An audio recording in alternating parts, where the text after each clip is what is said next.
Hello friends, నేనైతే ద్రౌపది దేవి అగ్గి తిరునాళ్ళకైతే వెళ్ళిన వెంటనే ఇంకా దర్శనానికి వెళ్ళేసి క్యూలో నిలబడుకొని దర్శనానికి వెళ్ళినాము. దర్శనం అయిపోయిన తర్వాత బయటకు వచ్చి చూస్తే ఏందో వేషాలు వేసుకొని పసుపుగా ఉన్నారని చూస్తే మా మమ్మీని అడిగితే వాళ్ళు అగ్గి దొక్కుతారు, ముక్కబడి ఉండేవాళ్ళు కంకణం కట్టుకొని అలా ఎల్లో డ్రెస్లోనే అగ్గి దొక్కాలి అనేసి అన్నారు.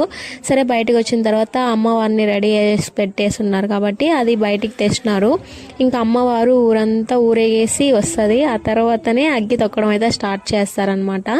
అగ్గి తొక్కడం స్టార్ట్ చేయకముందు వీళ్ళంతా రెడీగా ఉంటారు. ఇంకా ఆ రోజు అవతారాలు అయితే రెడీ చేసి ఊరేగింపు చేస్తారు. మేము అలా చుట్టుకొని వద్దామనేసి ఇంకా టెంపుల్ దగ్గర నుంచి బయటకైతే వచ్చినాము.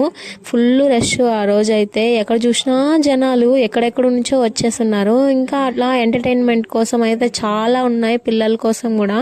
వాళ్ళైతే ఎగురుతా అన్నారు. ఇంకా షాపింగ్ మనకి చాలా ఇంపార్టెంట్ కదా, షాపింగ్